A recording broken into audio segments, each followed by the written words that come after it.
Hello and welcome to PC World. I'm Hayden Dingman and I'm here as always with Adam Patrick Murray. Hey, that's me. I don't know anything about this game. We are playing Return of the Obra Dinn, which is by the guy who made Papers, Please. You know that game? Okay. Papers, Please is awesome. Yeah, this is his next project, 5 years or whatever in the making. Sweet. I have finished it, but we'll just jump right into the beginning of the game again. Oh, okay. It looks like it's longer, huh? Yeah, it's about 6 hours or so. It is a puzzle game. Basically, in 1803, the ship, the Obra Dinn, goes missing. And then you arrive on board to, you're an insurance inspector. Okay. And so you arrive on board and there's nobody on board. It's just you and this guy who rowed you in. Creepy. And you have to figure out what went wrong. And you have a pocket watch with a skull on it. And the pocket watch, the crime scene recreations in Batman games, in the Arkham games, where he's like, oh, I can see he's got detective vision. Yeah, this guy hit this guy in the head over here, and then you can sort of rewind and scrub through it. You don't really rewind and scrub through it here, but it is a game like that where you're trying to piece together. You can see the scenes that happened in the past. Okay. So we'll go up. He's gonna. Oh, this is first person. Yeah, we have a little preliminary stuff here. We have to walk up, and then he's gonna call us back to go get our pocket watch. I gotta say, this Game Boy graphic aesthetics is pretty cool. Yeah, so it's actually I think it's Apple II or Macintosh was the style he was going for. So you can see this is our first body here. Okay. Everything our right first now. body. Yeah, everything right now. Alluding to the fact there's more. Everything right now is locked. So we're just kind of killing time until he will bring us back over here to get our stuff. Can you hoist the sails? You can't. You pretty much don't touch anything in this game. Dang it. Yeah, so this guy complains that he can't get our box up because he is a constant thorn in our side. So you got to go help him? So yeah, so we just have to go get our stuff because he's lazy. And this is the very beginning of the game? Yeah, this is the very beginning of the game. I will say it's a little confusing at first. The game has almost zero tutorializing off the bat, which including hey, what button should you press? I had to open the menu to figure out how to climb the ladder at the beginning of the game. All right. So yeah, this is our insurance book here. Oh, perfect. And you can flip through it. This guy, Henry Evans, asks us to figure out what happened in the Obra Dinn. From here, we've got a bunch of stuff. We have a map. We have a map of the ship, and you can see where we are right now. We have this drawing of the crew, a couple drawings actually, and we have this big list of all of the crew members. And then past that, we just have a bunch of blank pages. So do things fill in as you're discovering them? Or? You'll see as soon as we do one of the first things here, but pretty much all of those things fill in with the scenes as we go through them. So that's how many, all those pages I just flipped, that's how many scenes we have to go through. It's about 60, if I remember correctly. Okay. 65. So this is our little pocket watch. I like the pocket watch. So we will hop up here now. Wait, I thought you were going to help him. It was heavy. Yeah, no, we leave the box. We just take the stuff. I should also mention that you can. So this Macintosh style is the default, but you can go in and change. There are actually some cool old PC ones too. So we have a 5151. Huh. There's a Commodore.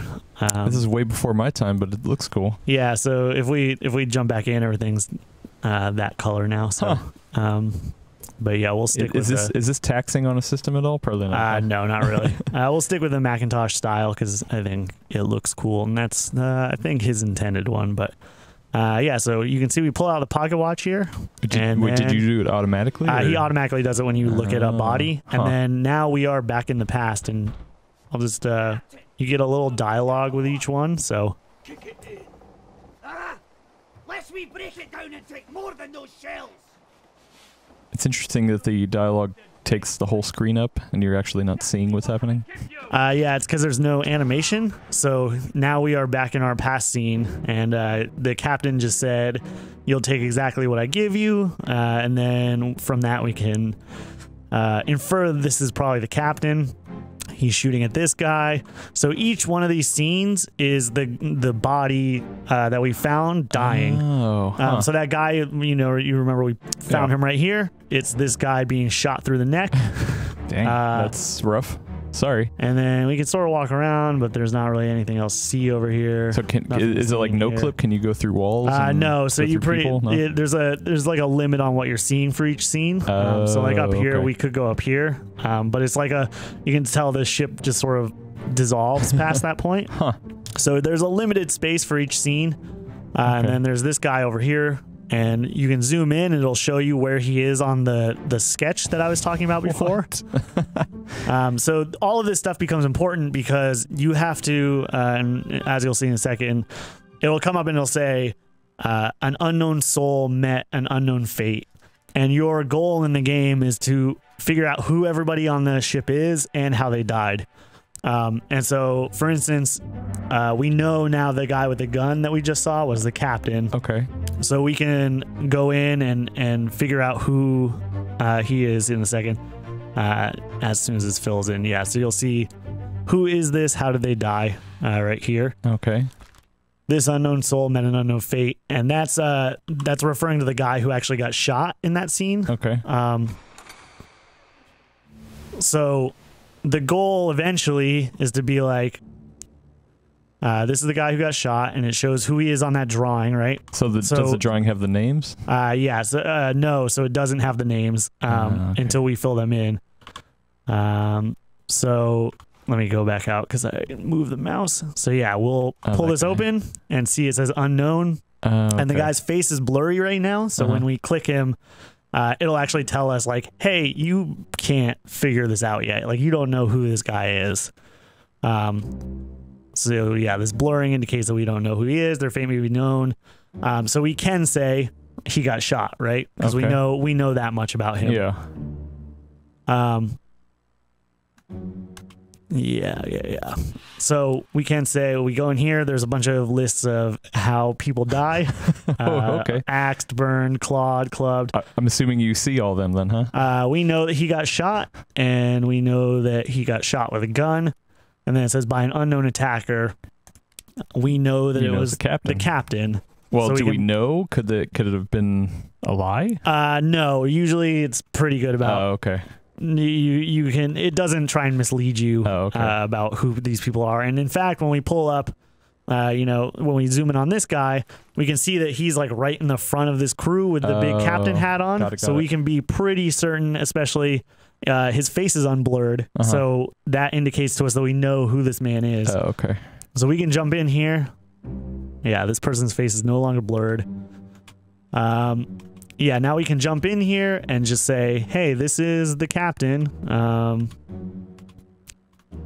Yeah, it's warning us that a lot of these people at the end, you kind of have to like infer who they are from a bunch of very subtle clues. So this one triangle right here indicates that he's one of the easier ones. Oh, that's funny. So yeah, Captain Robert Witterell. And then we close out. And that's pretty much all we can do in this scene because we don't know anything else yet. So you leave through the open door. Oh, the door opened. Yeah, the door opens as soon as the memory fills in. Oh. And then you'll notice this door open now. And now there is another 2 bodies for us to figure out. So again, we jump into the scene. We get a little bit of dialogue setting the stage. And then Must be in here someplace. again, like a lot of these early ones, it's pretty much just the captain is the only one that you'll know. Until I think like the 4th one, you get an indication of 2 other people. And you just do this for the whole game. And eventually it gets really... So you make it through all... there's like 55 scenes up front. And I really like some of these scenes are really artsy. It kind of reminds me of The Evil Within, when the bad guy takes the pictures of the the guys he's murdering. Yeah, the frozen guys. Yeah. So and we can see like this guy jumping down in the back. That was the guy that was running up the stairs in the first scene. Oh, huh. Wait, that looks like the captain on the right. Yes, it is. Oh, okay. The captain is slashing this dude in the neck. Wow, the captain's really... and you can see this is after the last scene. This guy's already dead. Okay. So yeah, there's a lot of like time stuff. So that was the thing. In the last scene, we couldn't go up that staircase because there was somebody in the way. Now he's jumping down on the back. And so this will fill in.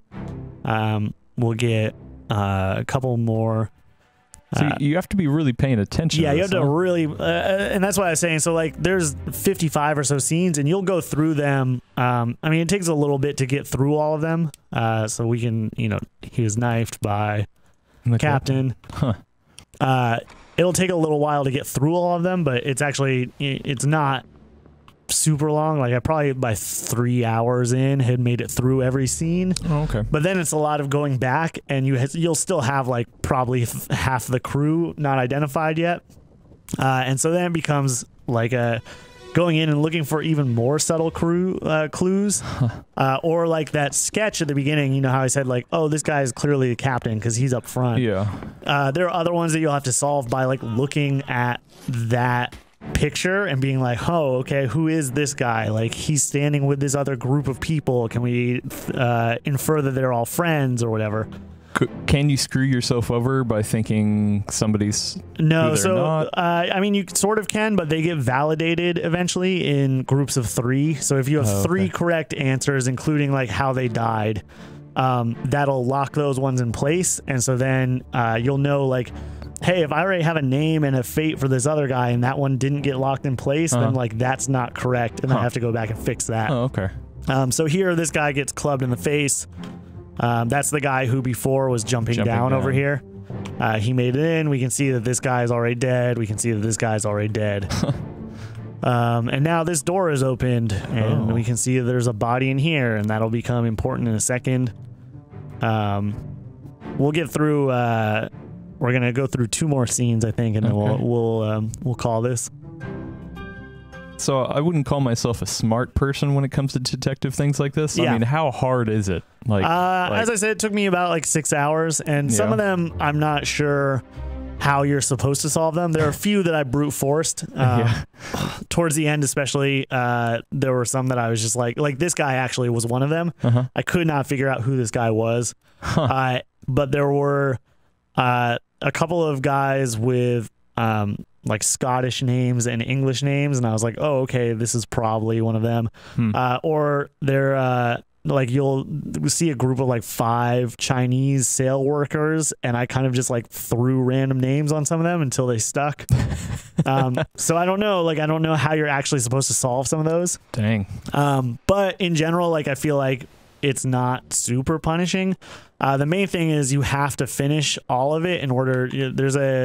We'll flip through real quick. There's a chapter here that only unlocks after you've finished all the rest of the chapters. And if you don't get to that point, then you get the bad ending, which is just like, oh, hey, you didn't actually bother to go through all this. You actually get an achievement for, it's called Abandoned Ship, for not actually going through everything. Oh, another dead body. So, yeah, so we'll do 2 more, as I said. This is the end of that chapter that we were just in, and it'll tell us what the captain's fate was. The captain is the last one to die. It's the last entry in the book. And you'll see that he says... Abigail's brother. He says Abigail, and then he says, I shot Robert. And so we can guess that that's the guy who he killed first, and then we can figure out his love means that she's probably his wife. Okay. And so that actually gives us a decent amount of information. When we get out of here, we can figure out pretty much 2 of the other people. So yeah, Captain commits suicide here. Oh, okay. And then we can assume that this guy, as I said, is Robert. Because he said he shot him. So we can actually pop this open and look through here and be like, oh, where's actually, I think his name is this Hoskett guy. So we can see Abigail Hoskett Witterell. So that's his wife, because his last name is Witterell. Hoskett last name, so then we can be like, cool, it's William Hoskett. So does it confirm? Oh, it's not confirming right now. As I said, fates are validated in sets of 3. Okay. So when we have 3 full ones, it'll lock some of those in. But if you get one of the 3 wrong, it won't tell you which one's wrong. Yeah, well, it'll yeah, I won't tell you which ones are wrong, but if you get 4 put into place and only 3 of them are right, it will validate the 3 of them, and then you'll be able to know that 4th one is incorrect. Okay. So we're just waiting for this scene to wrap up. We can also guess that this lady is Abigail. Passenger. We don't know what happened to her yet, but we do know that she is, or that's her name at least. And we can fill out the fact that he... Yeah, and in order to fill that out, we need so the scene is on like a timer, and it'll run for like, you can see the swirly thing happens. You have a certain amount of time? Yeah, it gives you a certain amount of time to look over the scene before it opens the notebook, and then you can go back and look through the scene even more, but it just is like a mood thing. Okay. So yeah, this is the last part of that chapter. And of the end. Captain Robert Witterell. Wait, so we're assuming that committed suicide. This is the end of the whole story? Yeah, this is the last chapter in the whole story. Okay. And so, yeah, we'll jump out and then we'll open this last scene. We'll open Abigail's scene real quick and you can see that. And then we'll call it from there. Wait, so why does he have this little watch again? Sorry. It came with the book. The guy, Henry Evans, sent it to him. Okay. It's never really explained to you, but, or at least I don't think it's explained to you, but it's a neat mechanic. Yeah. So yeah, we'll go into, over here, Abigail. And this will start a new chapter, an earlier chapter called The Doom. The Doom. Oh, she's talking to some Martin. And we'll figure out why she is laying in the bed dead. Huh.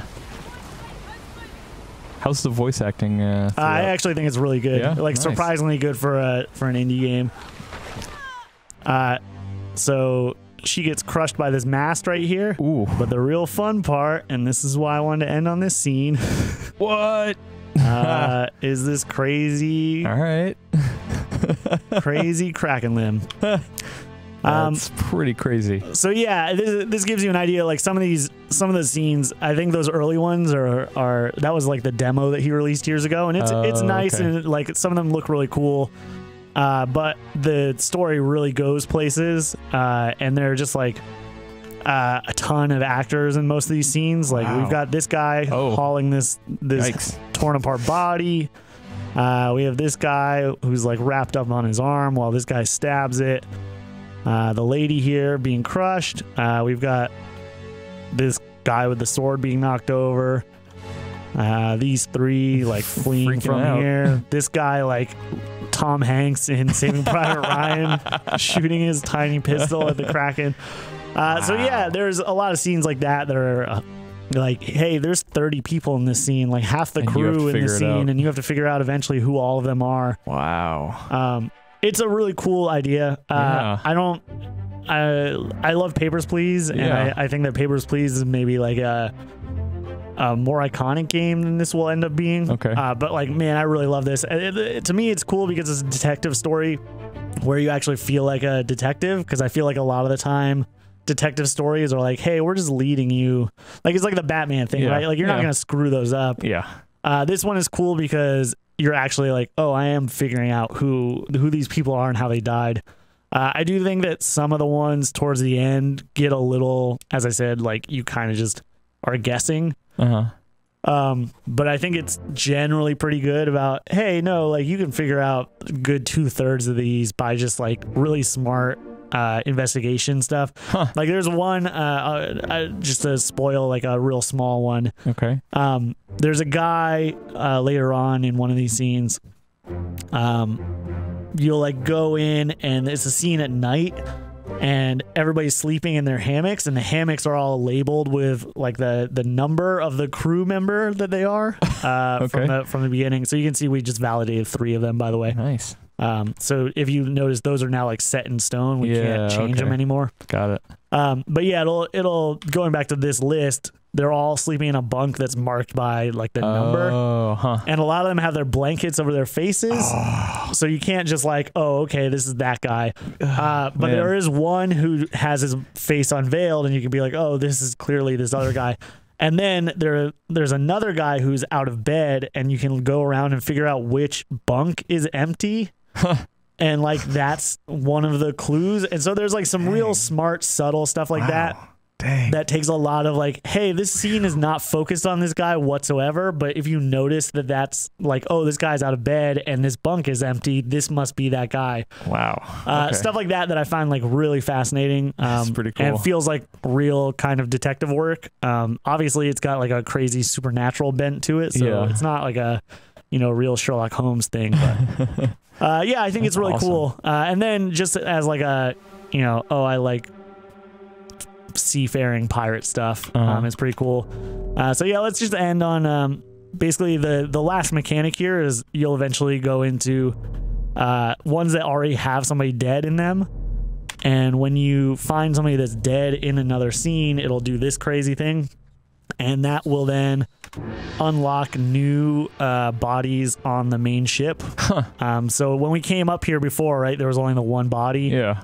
Once this glowing light stops dancing around, that body that we just saw in that scene will be recreated right here. And that's how you get into the next scene. And so you kind of just like string those together as the game goes on. Wow. And yeah, that's Obra Dinn. I got to ask, how much is this? I think 20. Adam, you know me. Yeah, I think it's 20 if I remember correctly. Yeah. I dig it. And yeah, this is super interested. A great place to end. We got that guy who we just saw torn apart, just like pulled right apart in that tentacle. Oh, so, goodness. Yeah, as I said, Return of the Obra Dinn. It's by Lucas Pope, the guy who made Papers, Please. Cool. And yeah, really, again, big fan of the art style, big fan of the puzzle solving. That's awesome. I think it's a really cool, unique little game. So I love it. I sat down yesterday to play it for like an hour, and then I played the whole game. So that to me indicates it's probably something special. Awesome. So, yeah, thanks, Adam. And thanks to Lucas Pope for making a pretty cool game. Hey. And we'll be back soon with it's fall review season, so we'll be back with a lot of games soon. Games. See you later. See you soon.